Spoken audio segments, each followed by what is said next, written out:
my dear students, welcome to our channel EduZone the Commerce platform. Today we discussed organizing second part. In the last class we discussed meaning, definition, features and steps in organizing.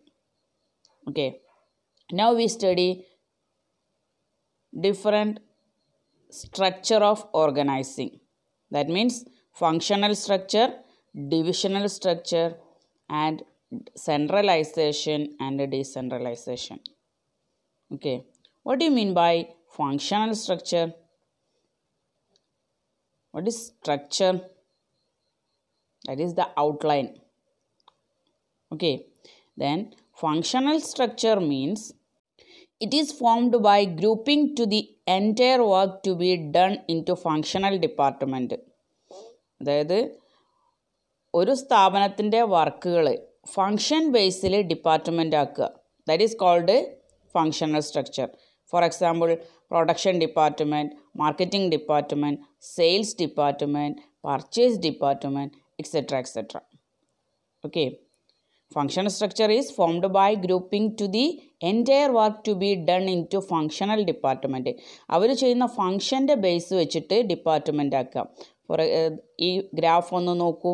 First ഒരു general manager ഉണ്ടാവും, അയാളുടെ കീഴിൽ production department ഉണ്ട്, marketing department, finance department, sales department. ഇവർക്കൊക്കെ departmental ഹെഡുകൾ ഉണ്ടാവും. Okay, that is functional structure. ഇനി നമുക്ക് functional structure ആക്കാൻ കാരണം എന്താണ്, അതിൻ്റെ ഗുണങ്ങൾ എന്ന് പറയാം. What are the merits of functional structure? It promote division of work which leads to specialization. ഇത് സ്പെഷ്യലൈസേഷനിലേക്ക് നയിക്കുന്ന ജോലിയുടെ വിഭജനത്തെ പ്രോത്സാഹിപ്പിക്കുന്നു. എന്താ അങ്ങനെ പറഞ്ഞാൽ, അതായത് നമ്മൾ എംപ്ലോയീസ് പല ആളുകളും പല ക്വാളിറ്റീസ് ഉള്ള ആളുകളായിരിക്കും. അവരുടെ ക്വാളിറ്റിക്കനുസരിച്ച്, അവരുടെ ക്വാളിഫിക്കേഷൻ അനുസരിച്ചിട്ട് അവരെ ഓരോ ഡിപ്പാർട്ട്മെൻറ്റ് അവർക്ക് ആ ക്വാളിഫിക്കേഷൻ ബേസ് ചെയ്തിട്ടുള്ള ജോലിയിൽ അവരെ ഏൽപ്പിച്ചു കൊടുക്കാൻ നമുക്ക് ഇതുപോലെ ഫങ്ഷണൽ സ്ട്രക്ചറിലൂടെ കഴിയുകയുള്ളൂ. കാരണം ഒരു പ്രൊഡക്ഷൻ ബേസ് അത്യാവശ്യം പ്രൊഡക്ഷൻ കാര്യങ്ങളും കൈകാര്യം ചെയ്യുന്ന ഒരു വ്യക്തിയെ നമുക്ക് കറക്റ്റ് പ്രൊഡക്ഷൻ ഡിപ്പാർട്ട്മെൻറ്റിൽ അപ്പോയിൻറ്റ് ചെയ്യാൻ പറ്റും. അങ്ങനെ സ്പെഷ്യലൈസ് ചെയ്ത ജോലിയുടെ വർക്കിനനുസരിച്ച് അവരെ സ്പെഷ്യലൈസ് ചെയ്യാൻ ഫങ്ഷണൽ ഡിപ്പാർട്ട്മെൻറ്റിലൂടെ നമുക്ക് നടത്താം. It promote division of work which leads to specialization. Second point, it promote control and coordination within a department. ഏത് വകുപ്പിനുള്ളിലെ നിയന്ത്രണവും ഏകോപനവും പ്രോത്സാഹിപ്പിക്കുന്നു. അതായത് ഒരു ഡിപ്പാർട്ട്മെൻറ്റിൻ്റെ കാര്യം അതിനൊരു ഹെഡ് ഉണ്ടാവും, ഡിപ്പാർട്ട്മെൻറ്റൽ ഹെഡ് ഉണ്ടാവും. ഫോർ എക്സാമ്പിൾ പ്രൊഡക്ഷൻ ഡിപ്പാർട്ട്മെൻ്റ് ആണെങ്കിൽ ഒരു പ്രൊഡക്ഷൻ മാനേജർ ഉണ്ടാവും. ഈ പ്രൊഡക്ഷൻ മാനേജർക്ക് ആ പ്രൊഡക്ഷൻ ഡിപ്പാർട്ട്മെൻറ്റിൻ്റെ ഉള്ളിലുള്ള കൺട്രോളും കോർഡിനേഷനും സുഗമമായിട്ട് നടത്താൻ ഫങ്ഷണൽ ഡിപ്പാർട്ട്മെൻറ്റ് വഴി സാധിക്കും. It promote control and coordination within a department. Clear? Next point, it helps in increasing managerial and operational efficiency and this result in increased profit. It helps in increasing managerial and operational efficiency. ഇത് മാനേജ്മെൻറ്റും പ്രവർത്തനക്ഷമതയും വർദ്ധിപ്പിക്കുന്നതിന് സഹായിക്കും. അതായത് കറക്റ്റായിട്ട് കൺട്രോളിങ്ങും കോർഡിനേഷനൊക്കെ ഉള്ളൊരു വർക്കായതുകൊണ്ട്, ഒരു system method ആയതുകൊണ്ട് തന്നെ ഇത് ബിസിനസ് സ്ഥാപനത്തിൻ്റെ മാനേജ്മെൻറ്റേയും പ്രവർത്തനക്ഷമതയും അതായത് ഓപ്പറേഷണൽ എഫിഷ്യൻസിയും കൂട്ടും. സ്വാഭാവികമായിട്ടും ഈ കാര്യങ്ങൾ നല്ല രീതിയിൽ മുന്നോട്ട് പോയാൽ ഇറ്റ് ഇൻക്രീസ് പ്രോഫിറ്റ്, ഇത് ലാഭം വർദ്ധിക്കും. Okay, it helps in increasing managerial and operational efficiency and this result in increased profit. That is another feature. Next, it helps in reduce duplication of work. അതായത് ഒരു വർക്ക് ഒരു ഡിപ്പാർട്ട്മെൻറ്റിൽ production ഡിപ്പാർട്ട്മെൻറ്റിൽ production മാത്രമാണ് കൈകാര്യം ചെയ്യുന്നത്, അതിനെ ബേസ് ചെയ്തിട്ടുള്ള കാര്യങ്ങൾ മാത്രം. സോ ഡ്യൂപ്ലിക്കേഷൻ ഓഫ് വർക്ക്, അതായത് വർക്ക് ഇരട്ടിക്കുക എന്നുള്ള പരിപാടി നമുക്ക് കുറക്കാൻ പറ്റും, അല്ലേ? Duplication, it helps to reduce duplication of work. പരിശ്രമത്തിൻ്റെ തനി പകർപ്പ് കുറക്കാൻ ഇത് സഹായിക്കുന്നു. അതായത് ഒരാൾ പ്രൊഡക്ഷൻ ഡിപ്പാർട്ട്മെൻറ്റിൽ എത്ര പ്രൊഡക്ഷൻ എന്ന് പറഞ്ഞാൽ അത് കറക്റ്റായിട്ട് ആ പ്രൊഡക്ഷൻ ഡിപ്പാർട്ട്മെൻറ്റ് ചെയ്തുകൊണ്ടിരിക്കും. It helps to reduce duplication of effort or duplication of work. മറ്റൊരു മെറിറ്റ് എന്ന് പറയുന്നത് it makes training of employees easier. അതായത് എംപ്ലോയീസിന്, ജീവനക്കാർക്ക് പരിശീലനം എളുപ്പമാക്കും. കാരണം എന്താണ്, ഒരു ജനറൽ മാനേജർ ആണെങ്കിൽ അയാൾക്ക് പ്രൊഡക്ഷൻ ഡിപ്പാർട്ട്മെൻറ്റിൻ്റെ എംപ്ലോയീസിന് ട്രെയിനിങ് കൊടുക്കണം, സെയിൽസ് ഡിപ്പാർട്ട്മെൻറ്റ് ഓരോ ഡിപ്പാർട്ട്മെൻറ്റിനും കൊടുക്കണം, ഓരോ തരം എംപ്ലോയീസിനും. അതേസമയം ഡിപ്പാർട്ട്മെൻറ്റൽ ബേസിലാക്കുമ്പോൾ പ്രൊഡക്ഷൻ ഡിപ്പാർട്ട്മെൻറ്റിലെ എംപ്ലോയീസിനെ കൺട്രോൾ ചെയ്യാൻ ഒരു പ്രൊഡക്ഷൻ മാനേജർ ഉണ്ടാകുമ്പോൾ അയാൾക്ക് അയാളുടെ കീഴിലുള്ള ഈ പ്രൊഡക്ഷൻ ഡിപ്പാർട്ട്മെൻറ്റിന് മാത്രം കാര്യങ്ങൾ കൈകാര്യം ചെയ്യാം. അതുപോലെ ആ ഡിപ്പാർട്ട്മെൻറ്റിൻ്റെ താഴെയുള്ള ഉള്ളിലുള്ള ആളുകൾക്ക് മാത്രം ട്രെയിനിങ് കൊടുക്കാം. It makes training of employees easier. ജീവനക്കാരുടെ പരിശീലനം എളുപ്പമാക്കും. അതായത് കുറഞ്ഞ ആളുകൾ, നമ്മൾ സ്പാൻ ഓഫ് കൺട്രോൾ പഠിച്ചിട്ടുണ്ട്. ഒരു ടോപ്പ് മാനേജ്മെൻറ്റിന് അയാളുടെ കീഴിലുള്ള എത്ര എംപ്ലോയീസിനെ എണ്ണത്തെ നിയന്ത്രിക്കാം എന്നതാണ് സ്പാൻ ഓഫ് കൺട്രോൾ. ആ ലെവലിൽ തന്നെയാണ് ഫങ്ഷണൽ ഡിപ്പാർട്ട്മെൻറ്റ് ചെയ്യുമ്പോൾ ഏറ്റവും കുറഞ്ഞ ആളുകൾ, അതുകൊണ്ട് തന്നെ അവരെ കൺട്രോൾ ചെയ്യാനും അവർക്ക് ട്രെയിനിങ് കൊടുക്കാനും എളുപ്പമാണ്. It makes training of employees easier.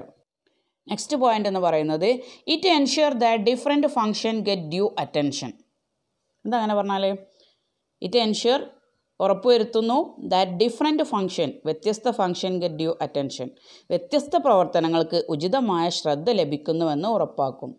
കാരണം ഒരു ഫങ്ഷൻ ഡിപ്പാർട്ട്മെൻ്റ് ആകുമ്പോൾ അവരുടെ കീഴിലുള്ള എല്ലാ ജോലികൾക്കും കൺട്രോൾ ചെയ്യാൻ പറ്റുന്നുണ്ട്.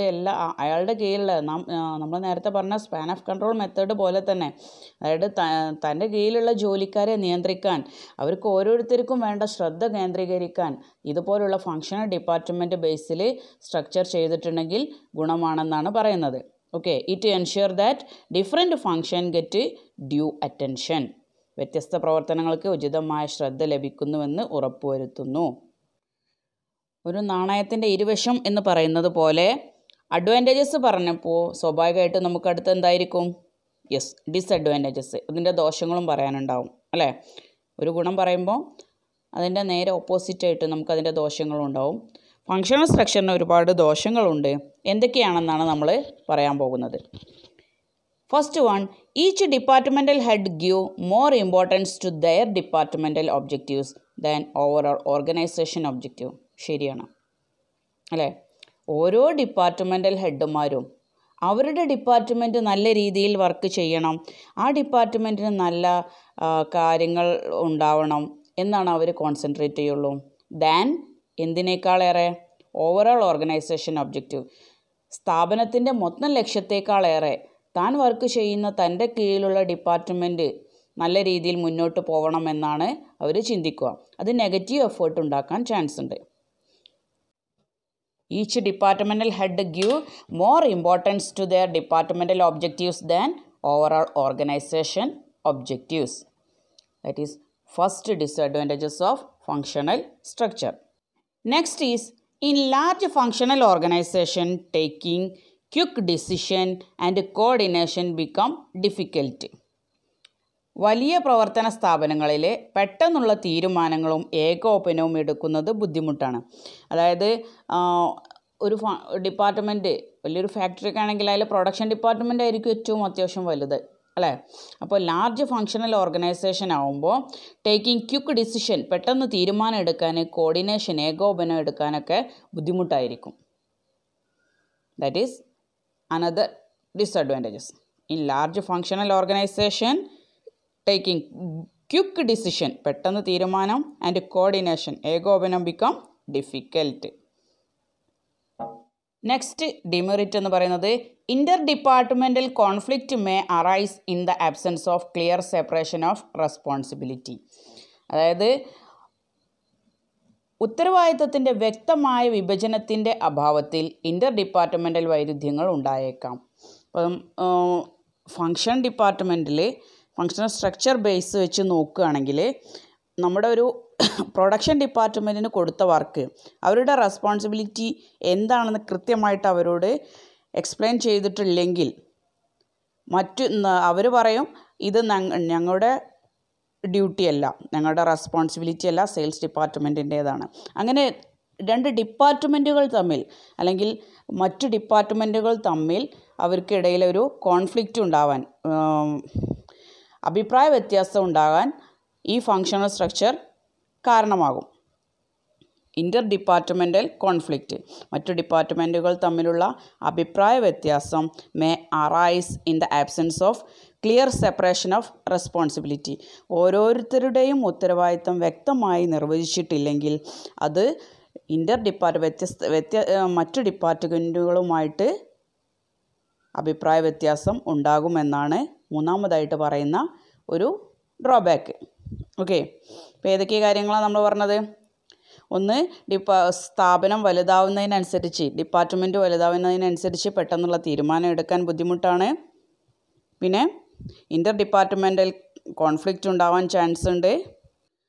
ഓരോ ഡിപ്പാർട്ട്മെൻറ്റുകളും അവരുടെ ഡിപ്പാർട്ട്മെൻറ്റിൻ്റെ താല്പര്യത്തിനാണ് കൂടുതൽ കോൺസെൻട്രേഷൻ കൊടുക്കുക. ബിസിനസ് സ്ഥാപനത്തിൻ്റെ ഓൾ ഓവർ ദി ഒബ്ജക്റ്റീവ്സിനേക്കാളും അവർ താല്പര്യം കൊടുക്കുന്നത് അവരുടെ സ്വന്തം ഡിപ്പാർട്ട്മെൻറ്റിൻ്റെ താല്പര്യം മാത്രമാണ് അവർ കോൺസെൻട്രേറ്റ് ചെയ്യുക.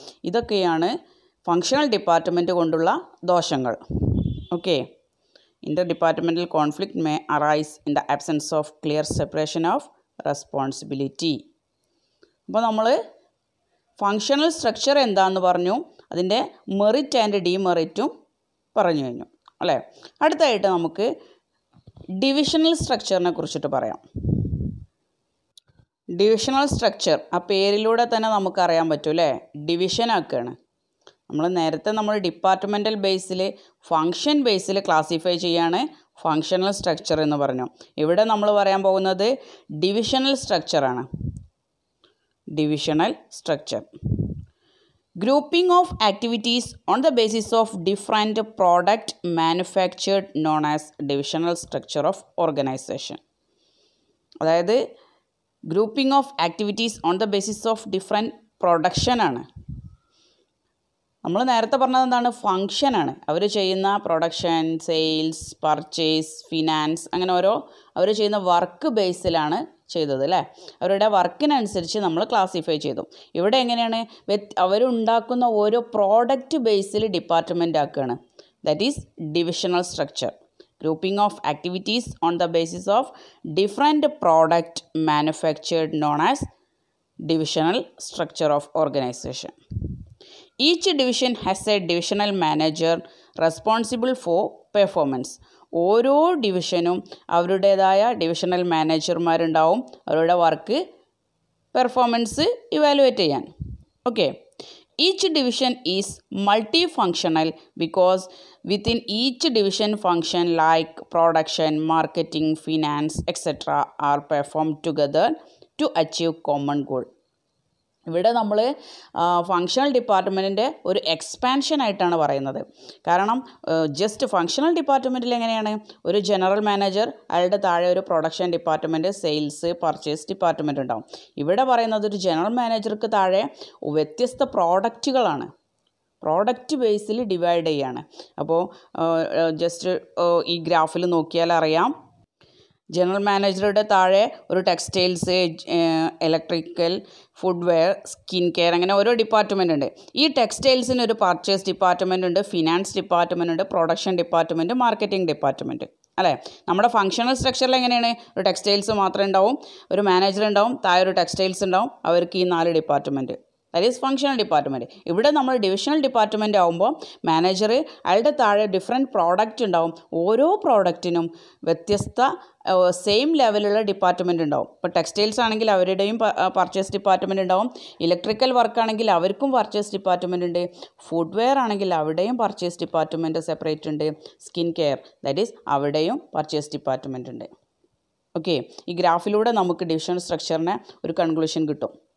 അപ്പോൾ ടോപ്പ് ലെവലിൽ ഒരു CEO ഓർ മാനേജിങ് ഡയറക്ടർ ഉണ്ടാവും, അതിൻ്റെ താഴെ ഡിഫറെൻറ്റ് പ്രോഡക്റ്റ് ഉണ്ടാവും. പ്രോഡക്റ്റ് ലൈൻ ബേസിൽ ക്ലാസിഫൈ ചെയ്യുമ്പോൾ, ഔട്ട്ലൈൻ കൊടുക്കുമ്പോൾ അല്ലെങ്കിൽ സ്ട്രക്ചർ ആക്കുമ്പോൾ that is divisional structure. Advantages of divisional structure. Divisional സ്ട്രക്ചറിൻ്റെ ഗുണങ്ങൾ, നമ്മൾ ഫങ്ഷണലിൻ്റെ ഗുണങ്ങളും ദോഷങ്ങളും പറഞ്ഞു. ഇനി ഡിവിഷണൽ സ്ട്രക്ചറിൻ്റെ merits, advantages. First one, each division function has an autonomous unit which leads to faster decision making. അതായത് ഓരോ ഡിവിഷനും അവർ ഓട്ടോണമസ് ആണ്, ഓട്ടോണമസ് പറഞ്ഞാൽ എന്താ, സ്വയംഭരണ യൂണിറ്റ് ആയിട്ടാണ്. അപ്പോൾ അവർക്ക് പെട്ടെന്ന് തീരുമാനം എടുക്കാൻ പറ്റും. അതായത് ഈ ടെക്സ്റ്റൈൽസ് ഡിപ്പാർട്ട്മെൻറ്റാണ് ഒരു പ്രൊഡക്ഷൻ ഡിപ്പാർട്ട്മെൻറ്റൽ ബേസിൽ തന്നെ ചെയ്യുന്നത്. അവർ ഓട്ടോണമസ് ആയിട്ട് ആ ടെക്സ്റ്റൈൽസിൻ്റെ പ്രൊഡക്ഷനും പർച്ചേസും കാര്യങ്ങളൊക്കെ അവർക്ക് സ്വയം തീരുമാനിക്കാം, പെട്ടെന്ന് തീരുമാനം എടുക്കാനും പറ്റും. Each division function as an autonomous unit which leads to faster decision making. പെട്ടെന്ന് തീരുമാനം എടുക്കാൻ പറ്റും, കാരണം അവരൊരു സ്വയംഭരണ യൂണിറ്റ് ആയിട്ടാണ് പ്രവർത്തിക്കുന്നത്, ഓട്ടോണമസ് യൂണിറ്റ് ആയിട്ടാണ് പ്രവർത്തിക്കുന്നത്. That is the first merit of divisional structure. Next one, it helps in fixation of responsibility in case of poor performance of the division. ഡിവിഷൻ്റെ മോശം പ്രകടനത്തിൻ്റെ ഉത്തരവാദിത്തങ്ങൾ പരിഹരിക്കുന്നതിന് ഇത് സഹായിക്കും. ഇപ്പോൾ നമ്മൾ ഒരു ഫങ്ഷണൽ സ്ട്രക്ചർ ആണെങ്കിൽ അവിടുത്തെ പ്രൊഡക്ഷൻ ഡിപ്പാർട്ട്മെൻറ്റിൻ്റെ ഫോൾട്ട് അവിടുത്തെ സെയിൽസ് ഡിപ്പാർട്ട്മെൻറ്റിനെ ബാധിക്കും. അപ്പോൾ ആരെടുത്താണ് ഫോൾട്ട് നമുക്ക് പറയാൻ പറ്റില്ല. അതേസമയം ഡിവിഷണൽ സ്ട്രക്ചർ ആകുമ്പോൾ നമ്മുടെ ടെക്സ്റ്റൈൽസ് ഡിപ്പാർട്ട്മെൻറ്റിലാണ് നഷ്ടം വന്നിട്ടുണ്ടെങ്കിൽ അത് ആ ഡിപ്പാർട്ട്മെൻറ്റിനെ നമുക്ക് ഏൽപ്പിക്കാം. അതൊരിക്കലും ഫുഡ്വെയർ ഡിപ്പാർട്ട്മെൻറ്റ് അല്ല അതിന് കാരണം. അപ്പോൾ ഡിവിഷണൽ സ്ട്രക്ചറും ഫങ്ഷണൽ സ്ട്രക്ചറും വെച്ച് കൺസിഡർ ചെയ്യുമ്പോൾ it helps in fixation of responsibility, പെട്ടെന്ന് കൈകാര്യം ചെയ്യാൻ ഉത്തരവാദിത്തം ആരെടുത്താണ് ഫോൾട്ട് എന്ന് അറിയാൻ നമുക്ക് ഡിവിഷണൽ സ്ട്രക്ചറിലൂടെ പെട്ടെന്ന് മനസ്സിലാക്കാം. ഡിവിഷൻ്റെ മോശം പ്രകടനത്തിൻ്റെ ഉത്തരവാദിത്തം പരിഹരിക്കുന്നതിന് ഇത് സഹായിക്കും. It helps in fixation of responsibility in case of poor performance of the division. Then it helps to develop the skill of the divisional head. ഡിവിഷണൽ ഹെഡിൻ്റെ വൈദഗ്ധ്യം വികസിപ്പിക്കാൻ ഇത് സഹായിക്കും. അതായത് തൻ്റെ കീഴിലുള്ള ഡിവിഷൻ്റെ എന്തെങ്കിലും മിസ്റ്റേക്ക് വന്നാൽ അതിൻ്റെ ഫുൾ റെസ്പോൺസിബിലിറ്റി എനിക്കാണെന്ന് പറഞ്ഞ് അയാൾ ഒന്നുകൂടി കോൺസെൻട്രേറ്റ് ചെയ്യും, ഒന്നുകൂടി അയാൾ ബിവെയർ ആയിരിക്കും, ഒരു ശ്രദ്ധ കേന്ദ്രീകരിച്ചിരിക്കും. That is another advantages of divisional structure. It helps to develop the skill of the divisional head. Divisional head ൻ്റെ സ്കില്ല് വർദ്ധിക്കും. Next one, it facilitates expansion and growth as a new division can be added without interrupting the existing operations. നിലവിലുള്ള പ്രവർത്തനങ്ങളെ തടസ്സപ്പെടുത്താതെ പുതിയ ഡിവിഷനുകൾ ചേർക്കുന്നതിനാൽ ഇത് വിപുലീകരണവും വളർച്ചയും സുഗമമാക്കും. അതായത് നമ്മൾക്ക് വേറൊരു ഡിവിഷൻ ഉണ്ടാക്കണമെന്നുണ്ടെങ്കിൽ, ഇപ്പം നമ്മുടെ അടുത്ത് ടെക്സ്റ്റൈൽസ് പ്രൊഡക്ഷൻ ഫുഡ്വെയർ ഐറ്റംസ് ആണ്, അതിൻ്റെ കൂടെ ഒരു ഗ്രോസറി ഐറ്റംസോ അല്ലെങ്കിൽ ഒരു വെജിറ്റബിൾ ഏതെങ്കിലും മറ്റു ഐറ്റംസോ ആഡ് ചെയ്യാൻ നമുക്ക് ഏറ്റവും സുഗമമാണ്. ഇപ്പോഴും നിലവിലുള്ള ഡിവിഷനെ ബാധിക്കുകയുമില്ല.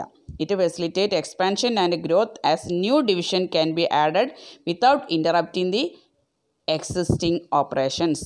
നിലവിലുള്ള പ്രവർത്തനങ്ങളെ തടസ്സപ്പെടുത്താതെ പുതിയ ഡിവിഷനുകൾ ചേർക്കാൻ പറ്റുന്നതുകൊണ്ട് വിപുലീകരണവും വളർച്ചയും സുഗമമാക്കുന്നു.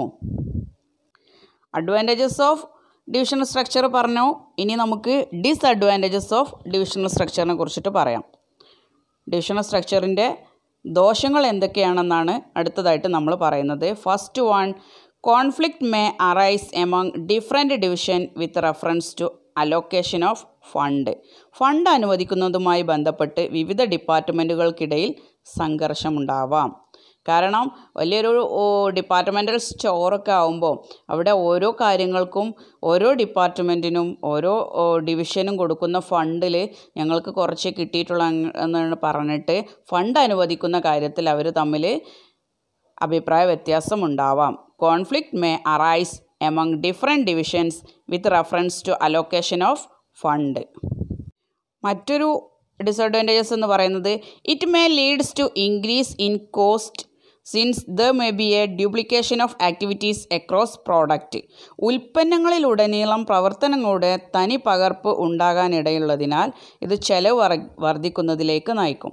അതായത് ഇവരുടെ കീഴിലെ പ്രൊഡക്ഷൻ ഡിപ്പാർട്ട്മെൻറ്റ് അവരുണ്ടാക്കുന്ന പ്രോഡക്റ്റിലോ എന്തെങ്കിലും എക്സ്ട്രാ വർക്ക് അല്ലെങ്കിൽ അവർ ഡ്യൂപ്ലിക്കേഷൻ ഓഫ് വർക്ക് കോസ്റ്റ് കൂട്ടാൻ ചാൻസ് ഉണ്ട്. It may leads to increase the cost since there may be a duplication of activities across പ്രോഡക്റ്റിൻ്റെ ഡ്യൂപ്ലിക്കേഷൻ ഓഫ് വർക്ക് കോസ്റ്റ് കൂട്ടാൻ ചാൻസ് ഉണ്ട്. അതേസമയം ഫങ്ഷണൽ ഡിപ്പാർട്ട്മെൻ്റ് ആകുമ്പോൾ ഡ്യൂപ്ലിക്കേഷൻ ഓഫ് വർക്ക് കുറക്കും, അതുകൊണ്ട് cost കുറയും. ഇവിടെ ഡ്യൂപ്ലിക്കേഷൻ ഓഫ് വർക്ക് ആക്ടിവിറ്റീസ് കൂടാൻ ചാൻസ് ഉള്ളത് കൊണ്ട് cost may be increased. Next, it is not suitable for small organisation. ചെറിയ സംഘടനകൾക്കൊന്നും ഇതുപോലെ ഡിവിഷണൽ സ്ട്രക്ചർ അനുയോജ്യമല്ല. അവർക്ക് ഫങ്ഷണൽ സ്ട്രക്ചറാണ് നല്ലത്. ലാർജ് സ്കെയിൽ ഓർഗനൈസേഷനാണ് ഡിവിഷണൽ സ്ട്രക്ചർ സ്യൂട്ടബിൾ ആകുന്നത്. ഓക്കെ, അപ്പോൾ ഏതൊക്കെയായിരുന്നു ഡിസഡ്വാൻറ്റേജസ്?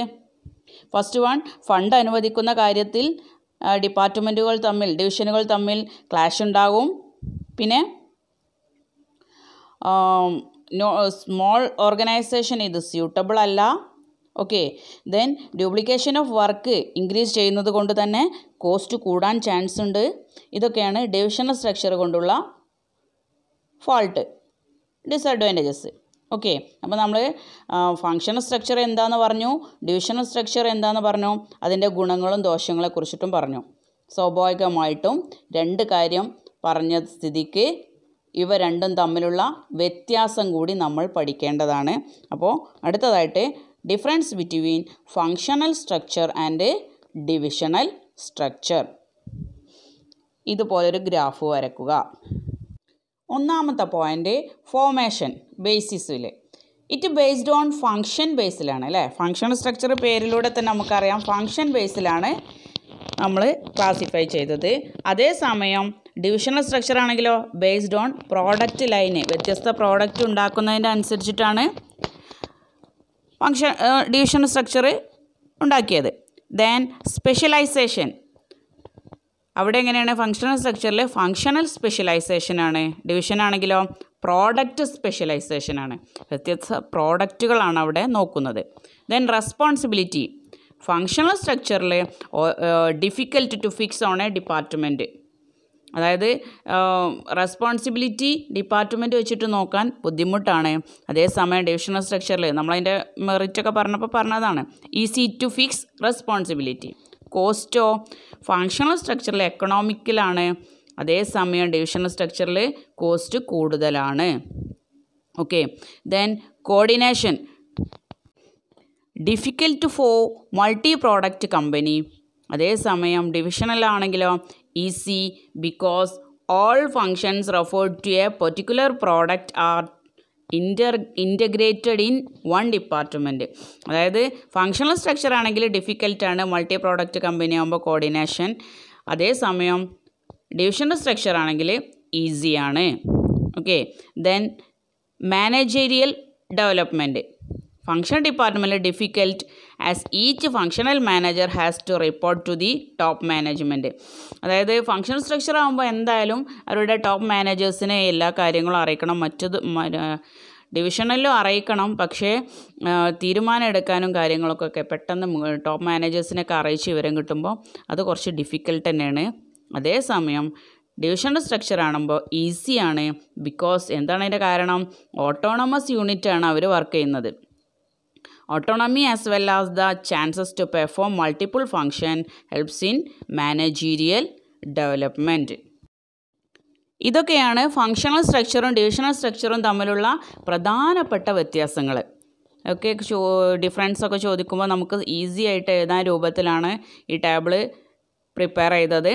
എല്ലാവരും നന്നായിട്ടൊന്ന് പഠിക്കുക. ഫങ്ഷണൽ സ്ട്രക്ചർ, ഡിവിഷണൽ സ്ട്രക്ചർ എന്താണെന്ന് മനസ്സിലാക്കിയാൽ തന്നെ ഏകദേശം നമുക്ക് സിമ്പിളായിട്ട് അതിൻ്റെ ഡിഫറൻസും മെറിറ്റും ഡിമെറിറ്റും ഒക്കെ എഴുതാൻ സാധിക്കും.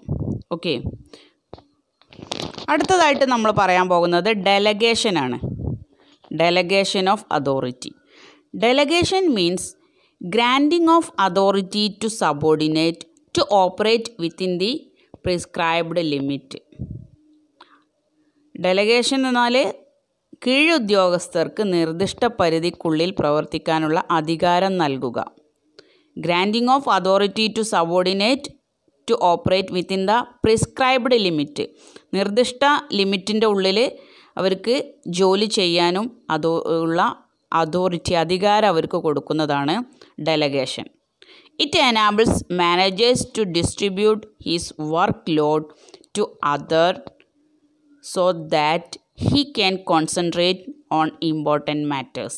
ഇപ്പോൾ നമ്മൾ ബിസിനസ് ഔട്ട്സോഴ്സിംഗ് പോലെ തന്നെ പ്രധാനപ്പെട്ട കാര്യങ്ങൾ ശ്രദ്ധ കേന്ദ്രീകരിക്കാൻ മാനേജർക്ക് തൻ്റെ ജോലി ഭാരം മറ്റുള്ളവർക്ക് വിതരണം ചെയ്യാൻ ഇത് പ്രാപ്തമാക്കും. അതായത് വലിയ ജോലിയൊക്കെ ചെയ്യുന്ന ഒരു ടോപ്പ് മാനേജർ ആകുമ്പം അയാൾ കുറച്ച് കാര്യങ്ങൾ തൻ്റെ താഴേക്കിടയിലുള്ളവർക്ക് ചെറിയ ഒരു ലിമിറ്റ് വെച്ചിട്ടുള്ള ഒരു പവർ അതോറിറ്റി കൊടുത്ത് അയാളുടെ വർക്ക് വിഭജിക്കുകയാണ്. That is called delegation.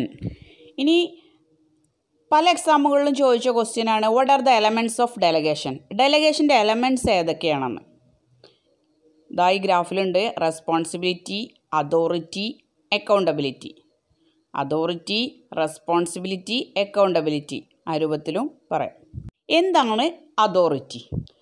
Authority refers to the right of an individual command his subordinate and to take action within the scope of his position. ഒരു വ്യക്തിക്ക് തൻ്റെ കീഴുദ്യോഗസ്ഥരോട് ആജ്ഞാപിക്കാനും അവൻ്റെ സ്ഥാനത്തിൻ്റെ പരിധിയിൽ നടപടിയെടുക്കാനുള്ള അവകാശവുമാണ് അതോറിറ്റിയെ സൂചിപ്പിക്കുന്നത്. അയാൾക്ക് തൻ്റെ സബോർഡിനേറ്റിനോട് ആജ്ഞാപിക്കാനുള്ള അവരുടെ ആ വർക്ക് കൊടുക്കാനും അവരുടെ ആ ഒരു കൺട്രോളിൽ വെച്ചിട്ട് അവരുടെ കാര്യങ്ങൾ പറയാനുള്ള അവകാശത്തെ പറയുന്ന പേരാണ് അതോറിറ്റി. ഓക്കെ, അധികാരം മുകളിൽ നിന്ന് താഴേക്കാണ് ഉണ്ടാവുക അല്ലേ. അതോറിറ്റി ടോപ്പിൽ നിന്ന് ബോട്ടത്തിലേക്കായിരിക്കും. Authority determine the superior subordinate relation in an organisation. ഒരു ഓർഗനൈസേഷനിലെ മികച്ച ബന്ധം അതോറിറ്റിയാണ് നിയമിക്കുന്നത്. അതായത് ടോപ്പിലുള്ള ആളുകളും മിഡിലുള്ള ആളുകളും ലോവർ ലെവലിലുള്ള ആളുകളും തമ്മിലുള്ള ബന്ധം നമുക്ക് അതോറിറ്റി വഴിയാണ് മനസ്സിലാക്കാൻ പറ്റുന്നത്. അപ്പോൾ authority refers to the right of an individual to command his subordinate and to take action within the scope of his position. Okay, next responsibility. Responsibility is the obligation of a subordinate to properly perform the assign duty. അതായത് നിയുക്ത ചുമതല കൃത്യമായി നിർവഹിക്കാനുള്ള കീഴുദ്യോഗസ്ഥൻ്റെ ബാധ്യതയാണ് ഉത്തരവാദിത്വം എന്ന് പറയുന്നത്. Responsibility is the obligation of a subordinate to properly perform the assigned duty. Assign ചെയ്ത duty കൃത്യമായിട്ട് നിർവഹിക്കാനുള്ള കീഴുദ്യോഗസ്ഥൻ്റെ ബാധ്യത, that is responsibility. Responsibility flow അപ്വേർഡാണ്. ഉത്തരവാദിത്വം നമ്മൾ ബോട്ടം ടു ടോപ്പാണ്, താഴേന്ന് മുകളിലേക്കാണ് റെസ്പോൺസിബിലിറ്റി. അതേസമയം അതോറിറ്റി മുകളിൽ നിന്നും താഴേക്കാണ്. Okay, that is subordinate will always be responsible to his superior. അതായത് കീഴുദ്യോഗസ്ഥൻ അയാളുടെ മേലുദ്യോഗസ്ഥനോട് ബാധ്യതയുണ്ട്, അയാൾക്ക് ഉത്തരവാദിത്തമുണ്ട് എന്നാണ് പറയുന്നത്. Responsibility is the obligation of a subordinate to properly perform the assigned duty. Then accountability. Accountability implies being answerable for the final outcome. അതായത് ഫൈനൽ ഔട്ട്കം, അന്തിമമായ ഫലത്തിന് ഉത്തരവാദിത്തത്തെയാണ് ഉത്തരവാദിത്തം സൂചിപ്പിക്കുന്നത്. അതായത് ജോലിയുടെ തൃപ്തികരമായ പ്രകടനത്തിന് കീഴുദ്യോഗസ്ഥൻ ഒരു മേലുദ്യോഗസ്ഥന് ഉത്തരവാദിയായിരിക്കും. Subordinate will be accountable to superior four satisfactory performance of work. അതായത് അക്കൗണ്ടബിലിറ്റി എന്ന് പറയുന്നത് കണക്ക് പറയുക എന്നാണ് പറയാം. അക്കൗണ്ടബിലിറ്റി അതായത് ലാസ്റ്റ് ഇയാൾ ചെയ്ത അതോറിറ്റിയും റെസ്പോൺസിബിലിറ്റിയും എല്ലാം കൂടി അതിൻ്റെ ടോട്ടൽ ഔട്ട്കമാണ് അക്കൗണ്ടബിലിറ്റി. ആ ചെയ്ത വർക്ക് കൃത്യമായിട്ട് അയാളുടെ സുപ്പീരിയർക്ക് അയാൾ തൃപ്തിപരമായ, അയാൾ സാറ്റിസ്ഫൈഡ് ആയ രൂപത്തിൽ അയാളുടെ വർക്ക് ചെയ്തിട്ടുണ്ട്, അത് കൃത്യമായിട്ട് ചെയ്യണം എന്നതാണ് അക്കൗണ്ടബിലിറ്റി എന്നതുകൊണ്ട് ഉദ്ദേശിക്കുന്നത്. അപ്പോൾ അതോറിറ്റി, റെസ്പോൺസിബിലിറ്റി, അക്കൗണ്ടബിലിറ്റി അതാണ് നമ്മൾ ഇന്ന് ഡിസ്കസ് ചെയ്തത്. Okay, elements of delegation, responsibility, authority and accountability. Then what are the importance of delegation of authority. ഡെലഗേഷൻ്റെ ഇമ്പോർട്ടൻസിനെ കുറിച്ചിട്ടാണ് അടുത്തത് പറയാൻ പോകുന്നത്. Reduce the work load of managers. ഇത് മാനേജർമാരുടെ ജോലി ഭാരം കുറക്കും. പ്രധാനപ്പെട്ട കാര്യങ്ങൾ ശ്രദ്ധ കേന്ദ്രീകരിക്കാൻ കൂടുതൽ സമയം ലഭിക്കുന്നതുകൊണ്ട് മാനേജർക്ക് കൂടുതൽ കാര്യക്ഷമമായി പ്രവർത്തിക്കാൻ കഴിയും. സെക്കൻഡ് പോയിൻറ്റ്, എംപ്ലോയി ഡെവലപ്മെൻറ്റ്, ജീവനക്കാരുടെ വികസനം. പ്രതിനിധികൾക്ക് അവരുടെ കഴിവുകൾ ഉപയോഗിക്കാനും അനുഭവം നേടാനും എക്സ്പീരിയൻസ് ഉണ്ടാകാനും ഉയർന്ന സ്ഥാനങ്ങൾക്കായി സ്വയം ഡെവലപ്പ് ചെയ്യാനും അവസരം നൽകിക്കൊണ്ടാണ് ഡെലഗേഷൻ വർക്ക് ചെയ്യുന്നത്. അതായത് എംപ്ലോയീസ് ഡെവലപ്മെൻറ്റ് നടക്കുന്നുണ്ട്. തൻ്റെ വർക്കിലൂടെ ഒരു കാര്യം സ്വയം ഏറ്റെടുത്ത് അതോറിറ്റി, റെസ്പോൺസിബിലിറ്റി, അക്കൗണ്ടബിലിറ്റി, അതായത് ഡെലഗേഷൻ്റെ എലമെൻറ്റ്സ് കൈകാര്യം ചെയ്യുന്നത് കൊണ്ട് തന്നെ സ്വന്തമായിട്ട് ജീവനക്കാർക്ക് ഡെവലപ്പ് ചെയ്യാൻ ഒരു അവസരം കൊടുക്കുന്നുണ്ട്. അതിനൊക്കെ പ്രാധാന്യം കൊടുക്കുന്നു ഡെലഗേഷൻ. അടുത്തൊരു പ്രാധാന്യം മോട്ടിവേഷൻ ഓഫ് എംപ്ലോയീസ്, ജീവനക്കാർക്ക് പ്രചോദനം നൽകുന്നുണ്ട്. അതായത് ജോലിയുടെ ഉത്തരവാദിത്വം ഒരു ജീവനക്കാരൻ്റെ ആത്മാഭിമാനം വർദ്ധിക്കുന്നതാണ്. അതായത് നമ്മൾ ഒരു സാധാ എംപ്ലോയീസ് ആണെങ്കിൽ അയാൾക്ക് അയാളുടെ വർക്ക് മാത്രം ചെയ്യുമ്പോൾ അയാൾ ആ ഡെയിലി റൂട്ടീൻ വർക്ക് എന്നുള്ള രീതിയിൽ അതങ്ങനെ ചെയ്തു പോകും. അതേസമയം അയാൾക്കൊരു എക്സ്ട്രാ വർക്ക് കൊടുക്കുമ്പോൾ അയാൾ ആ വർക്ക് കൃത്യമായിട്ട് ചെയ്യുമ്പോൾ അയാൾക്ക് സ്വാഭാവികമായിട്ട് ഒരു സെൽഫ് കോൺഫിഡൻസ് കിട്ടും. അത് അയാളുടെ മോട്ടിവേഷൻ അയാൾക്ക് വർദ്ധിക്കും. ഓക്കെ, ജോലിയുടെ ഉത്തരവാദിത്വം ഒരു ജീവനക്കാരൻ്റെ ആത്മാഭിമാനം വർദ്ധിക്കുകയും അവൻ്റെ ആത്മവിശ്വാസം മെച്ചപ്പെടുത്തുകയും ചെയ്യും. Then next point, facilitation of growth, അതായത് വളർച്ചയെ സുഗമമാക്കും. ഒരു പുതിയ സംരംഭങ്ങളിൽ മുൻനിര സ്ഥാനങ്ങൾ ഏറ്റെടുക്കാൻ തയ്യാറായ ഒരു തൊഴിലാളി സേനയെ നൽകിക്കൊണ്ട് ഒരു സംഘടനയുടെ വിപുലീകരണത്തിന് പ്രതിനിധി സഹായിക്കും. അതായത് ഒരു ഡെലഗേഷൻ വർക്ക് ഏറ്റെടുത്ത ഒരു എംപ്ലോയി ആണെങ്കിൽ അയാൾക്ക് ബാക്കി വർക്ക് ചെയ്യാൻ ഒരു കോൺസെൻട്രേഷൻ കിട്ടും, അയാൾക്ക് നല്ലൊരു കോൺഫിഡൻറ്റ് കിട്ടും. കാരണം ഇതിൽ അയാൾ എക്സ്പേർട്ട് ആയിട്ടുണ്ട്. ഓക്കെ, അപ്പോൾ വളർച്ചയെ സുഗമമാക്കും. ഒരു വ്യക്തിയുടെ ആയാലും ഒരു സ്ഥാപനത്തിൻ്റെ ആയാലും ഫെസിലിറ്റേഷൻ ഓഫ് ഗ്രോത്ത് ഈ ഡെലഗേഷൻ കൊണ്ട് സാധ്യമാക്കുമെന്നാണ് പറയുന്നത്. Okay, next point, superior subordinate relations, അതായത് സുപ്പീരിയറും കീഴ് ജീവനക്കാരും തമ്മിലുള്ള ബന്ധം. അധികാരത്തിൻ്റെ ഡെലഗേഷൻ ഉന്നത കീഴ് ബന്ധങ്ങൾ സ്ഥാപിക്കുന്നു. അവ മാനേജ്മെൻറ്റിൻ്റെ ശ്രേണിയുടെ അടിസ്ഥാനത്തിലാണ്. അതായത് ഡെലഗേഷൻ എന്ന് പറയുമ്പോൾ ടോപ്പിൽ നിന്ന് താഴേക്ക് അയാൾ വർക്കിനുള്ള അതോറിറ്റി പവർ കൊടുക്കുമ്പോൾ അത് സുപ്പീരിയർ സബോർഡിനേറ്റ് റിലേഷൻ ഒന്നുകൂടി ദൃഢമാകും. കാരണം അവർക്ക് എന്നെ കൺസിഡർ ചെയ്യുന്നുണ്ട് എന്ന ഒരു കോൺഫിഡൻറ്റ്, ഒരു ആത്മവിശ്വാസം അയാൾക്ക് ഉണ്ടാവും. Okay, superior subordinate relation. Better കോർഡിനേഷനാണ് നെക്സ്റ്റ് പോയിൻ്റ്. മെച്ചപ്പെട്ട ഏകോപനം, പ്രതിനിധികളുടെ ഘടകങ്ങൾ, അധികാരം, ഉത്തരവാദിത്തം എന്നിവ ചുമതലകളുടെ ഓവർലാപ്പിങ്ങും പരിശ്രമത്തിൻ്റെ തനി പകർപ്പ് ഒഴിവാക്കാൻ സഹായിക്കും. അതായത് ഓരോരുത്തരും കാര്യങ്ങൾ ഡെലഗേറ്റ് ചെയ്ത് ഓരോരുത്തരെ വർക്കും കാര്യങ്ങളൊക്കെ അങ്ങനെ ചെയ്യുന്നത് കൊണ്ട് ഡ്യൂപ്ലിക്കേഷൻ ഓഫ് വർക്ക്, ഓവർലാപ്പിംഗ് അങ്ങനെയുള്ള കാര്യങ്ങളൊക്കെ നമുക്ക് കുറക്കാൻ പറ്റും. ഓക്കെ, ബെറ്റർ കോർഡിനേഷൻ, നല്ലൊരു കോർഡിനേഷൻ ഉണ്ടാവുമെന്നാണ് പറയുന്നത്. നെക്സ്റ്റ് പോയിൻ്റ്, ഡീസെൻട്രലൈസേഷൻ മീൻസ് വികേന്ദ്രീകരണം. സെൻട്രലൈസേഷൻ എന്ന് പറഞ്ഞാൽ കേന്ദ്രീകരണം, ഡീസെൻട്രലൈസേഷൻ വികേന്ദ്രീകരണം. Decentralization refers to a systematic dispersal of authority to the lower level of the organization. അധികാര വികേന്ദ്രീകരണം എന്നത് ഓർഗനൈസേഷൻ്റെ താഴത്തെ തലങ്ങളിലേക്ക് ആധികാരികമായി ചിതറിക്കിടക്കുന്നതിനെ സൂചിപ്പിക്കുന്നു. അതായത് ഓർഗനൈസേഷൻ്റെ അധികാരം താഴെ നിലയിലേക്ക് ആധികാരികമായിട്ട് ഡൈവേർട്ട് ചെയ്ത് കൊടുക്കുക. Okay, here decision making authority is shared with lower level in the organisation. ഇവിടെ തീരുമാനം എടുക്കാനുള്ള അധികാരം ഓർഗനൈസേഷനിലെ താഴെ തലങ്ങളുമായി പങ്കിടുന്നുണ്ട്, രണ്ടും നടക്കുന്നുണ്ട്. ഓക്കെ, അധികാര വികേന്ദ്രീകരണം എന്നത് ഓർഗനൈസേഷൻ്റെ താഴത്തെ തലങ്ങളിലേക്ക് ആധികാരികമായി ചിതറിക്കിടക്കുന്നതിനെ ആണ് വികേന്ദ്രീകരണം എന്ന് പറയുന്നത്. It refers to the systematic dispersal of authority to the lower level of organisation. Here decision making authority is also shared with the lower level in the organization. തീരുമാനം എടുക്കാനുള്ള അവകാശം കൂടി ആർക്ക് കൊടുക്കുന്നുണ്ട്? താഴെ ലെവലിലുള്ളവർക്ക് കൊടുക്കുന്നുണ്ട്. ഡെലഗേഷൻ അങ്ങനെയല്ല. ദെൻ കേന്ദ്രീകരണവും വികേന്ദ്രീകരണവും, സെൻട്രലൈസേഷനും ഡീസെൻട്രലൈസേഷനും പറയുന്നത് an organization is centralized when decision making authority is retained by higher management level.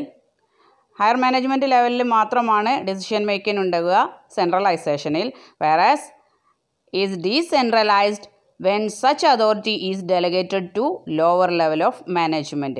അതായത് സെൻട്രലൈസ്ഡ് എന്ന് പറയുന്നത് തീരുമാനം എടുക്കാനുള്ള അവകാശം ടോപ്പ് മാനേജ്മെൻറ്റിൽ മാത്രമായിരിക്കുമ്പോൾ അതിനെ സെൻട്രലൈസേഷൻ എന്നും, അതേസമയം തീരുമാനം എടുക്കാനുള്ള അവകാശം സുപ്പീരിയർ സബോർഡിനേറ്റിന് കൂടി ഡിസ്പേഴ്സ് ചെയ്യുമ്പം അതിനെ ഡീസെൻട്രലൈസേഷൻ എന്നും പറയും.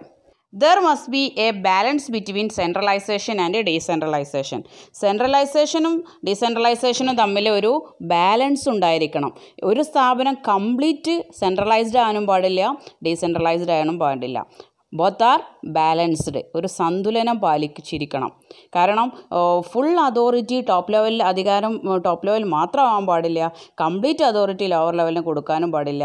രണ്ടും കൂടി ഒരു മിക്സിംഗ് ലെവലിലായിരിക്കണം, ഒരു ബാലൻസിങ് ലെവലായിരിക്കണം സെൻട്രലൈസേഷനും ഡീസെൻട്രലൈസേഷനും ഇൻ ആൻ ഗുഡ് ഓർഗനൈസേഷൻ. ഒരു നല്ലൊരു ഓർഗനൈസേഷനിൽ സെൻട്രലൈസേഷനും ഡീസെൻട്രലൈസേഷനും ബാലൻസിങ് ലെവലിൽ ഉണ്ടായിരിക്കണം. That is this topic. അടുത്തതായിട്ട് നമ്മൾ ഡെലഗേഷനും ഡീസെൻട്രലൈസേഷനും തമ്മിലുള്ള ഡിഫറൻസ് ആണ് പറയാൻ പോകുന്നത്. ഡെലഗേഷൻ്റെ purpose getting things done through സബോർഡിനേറ്റിലൂടെ കാര്യങ്ങൾ കൈകാര്യം ചെയ്യുന്നതാണ് ഡെലഗേഷൻ. അതേസമയം ഡീസെൻട്രലൈസേഷനോ prepare the organisation for handling major expansion of its activity. അതായത് തീരുമാനം എടുക്കാനും കൂടിയുള്ള പവർ അവർക്ക് കൊടുക്കുമ്പോൾ ഡീസെൻട്രലൈസേഷൻ എന്ന് പറയുന്നത് മേജർ ആക്ടിവിറ്റി അവർക്ക് കൊടുക്കുന്നുണ്ട്. ഇവിടെ ഡെലഗേഷൻ ആണെങ്കിലോ ത്രൂ സബോർഡിനേറ്റിനോട് കാര്യങ്ങൾ ചെയ്യൽ മാത്രമാണ്. Okay, parties involved it is confined with manager and his immediate subordinate ആണ്. അതേസമയം ഡീസെൻട്രലൈസേഷനോ it indicate relationship between top management and various other department തമ്മിലാണ് ഡീസെൻട്രലൈസേഷൻ നടത്തുന്നത്. ഇവിടെ മാനേജറും അയാൾ തൊട്ടടുത്തുള്ള സബോർഡിനേറ്റും കൂടിയാണ് ഡെലഗേഷൻ വരുന്നത്, തൊട്ടു താഴെയുള്ളത്. അതേ സ്ഥാനത്ത് ഡീസെൻട്രലൈസേഷനിൽ വരുന്നത് മാനേജർ മാത്രമല്ല, മാനേജ്മെൻറ്റ് ആൻഡ് വേരിയസ് ഡിപ്പാർട്ട്മെൻറ്റുകൾ തമ്മിലാണ് അധികാരം കൈമാറ്റം ചെയ്യുന്നത്. Okay, withdrawal of authority. Delegated authority can be withdrawn by the delegator. അയാൾക്ക് അധികാരം തിരിച്ചെടുക്കാനും പറ്റും. അതേസമയം വിഡ്രോവൽ അതോറിറ്റി ഈസ് ഡിഫിക്കൽട്ട്. ഒരു ടീമിന് ഡീസെൻട്രലൈസേഷൻ അതോറിറ്റി കൊടുത്തിട്ടുണ്ടെങ്കിൽ അത് തിരിച്ചെടുക്കാൻ ബുദ്ധിമുട്ടാവും. ഇനി ഡെലഗേഷനും ഡീസെൻട്രലൈസേഷനും തമ്മിലുള്ള മറ്റൊരു ഡിഫറൻസ് പറയുന്നത് it is the entrustment of authority and responsibility from one individual to another. ഒരു വ്യക്തിയിൽ നിന്ന് മറ്റൊരു വ്യക്തിയിലേക്കാണ് അതോറിറ്റി കൈമാറ്റം ചെയ്യുന്നത്. ഡീസെൻട്രലൈസേഷൻ എന്ന് പറഞ്ഞാൽ systematic delegation of authority from one level two another level. Top ലെവലിൽ നിന്ന് മിഡിൽ ലെവലിലേക്ക് അല്ലെങ്കിൽ ഡിപ്പാർട്ട്മെൻറ്റിലേക്കാണ് കൈമാറ്റം ചെയ്യുന്നത്. അത് നമ്മൾ നേരത്തെ പറഞ്ഞ അതേ സെയിം ടോപ്പിക് തന്നെയാണ്. Responsibility cannot be delegated. ഉത്തരവാദിത്വം ഒരിക്കലും ഡെലഗേറ്റ് ചെയ്യാൻ പറ്റില്ല. പക്ഷേ ഡീസെൻട്രലൈസേഷൻ ആണെങ്കിൽ അതിൻ്റെ റെസ്പോൺസിബിലിറ്റി നിനക്കാണെന്ന് അവരോട് പറഞ്ഞ് നമുക്ക് കൈകാര്യം ചെയ്യാം. Then delegation is A compulsory act ആണ്. അതായത് അധികാരം ഡെലഗേഷൻ നമുക്ക് കമ്പൽസറി ആണ്. അതേമാതിരി decentralisation is an optional policy decision. അതായത് ഡീസെൻട്രലൈസേഷൻ നിർബന്ധമില്ല, പക്ഷേ ഡെലഗേഷൻ തൻ്റെ work താഴെക്കിടയിലുള്ളവർക്ക് ഏൽപ്പിക്കൽ കമ്പൽസറിയാണ്. Then last point, more control by superior, hence less freedom to take on decision. അതായത് സുപ്പീരിയർക്കാണ് ഫുൾ പവറും ഡിസിഷൻ മേക്കിംഗ് പവറും ഇയാൾക്ക് കുറവാണ്. ഓക്കെ, അതേസമയം ഡീസെൻട്രലൈസേഷൻ ആണെങ്കിലോ സുപ്പീരിയർക്ക് കൺട്രോൾ കുറവാണ്, hence greater freedom of action. അതായത് സബോർഡിനേറ്റിനാണ് കൂടുതൽ ഫ്രീഡം കിട്ടുന്നത്. ഓക്കെ, പിന്നെ ഡെലഗേഷൻ ഇൻഡിവിജ്വലിസ്റ്റിക് ആണ്, ഡീസെൻട്രലൈസേഷൻ ടോട്ടലിസ്റ്റിക് ആണ്. അതായത് ഡെലഗേഷൻ വ്യക്തിക്ക് കൈമാറ്റം ചെയ്യാണ്, ഒരു ഡിപ്പാർട്ട്മെൻറ്റ് തൽക്കാലം കൈമാറ്റം ചെയ്യാണ്. അതേസമയം ഡീസെൻട്രലൈസേഷൻ ആണെങ്കിൽ അത് ടോട്ടലിസ്റ്റിക് ആണ്, എല്ലാവർക്കും അധികാരം വികേന്ദ്രീകരണം നടത്തുകയാണ്, അവർക്കുള്ള തീരുമാനം എടുക്കാനുള്ളത് പൊതുവായിട്ട് കൊടുക്കുകയാണ്, ടോട്ടലിസ്റ്റിക് ആണ്. അപ്പോൾ ഇന്നത്തെ ഈ വീഡിയോയിൽ നമ്മൾ ഡിസ്കസ് ചെയ്തത് ഓർഗനൈസിങ് എന്ന 5th ചാപ്റ്ററിലെ സെക്കൻഡ് പാർട്ടായിട്ട് ഫങ്ഷണൽ സ്ട്രക്ചർ ആൻഡ് ഡിവിഷണൽ സ്ട്രക്ചറും അതിൻ്റെ മെറിറ്റ് ആൻഡ് ഡീമെറിറ്റ് പറഞ്ഞു, ഫങ്ഷണലും ഡിവിഷണലും തമ്മിലുള്ള ഡിഫറൻസും പറഞ്ഞു അല്ലേ. പിന്നെ ഡെലഗേഷൻ്റെ മീനിങ് പറഞ്ഞു, ഡെലഗേഷൻ്റെ advantages disadvantages, then elements of delegation, authority, responsibility, accountability അത് പറഞ്ഞു. പിന്നെ ഡീസെൻട്രലൈസേഷൻ എന്താണെന്നും പറഞ്ഞു അല്ലേ. ഡീസെൻട്രലൈസേഷൻ പറഞ്ഞു, ഡെലഗേഷനും ഡീസെൻട്രലൈസേഷനും തമ്മിലുള്ള ഡിഫറൻസും നമ്മളിന്ന് എടുത്തു. ഓക്കെ, അപ്പോൾ എല്ലാവർക്കും മനസ്സിലായിട്ടുണ്ടെന്ന് വിചാരിക്കുന്നു. Have A nice day. Thank you.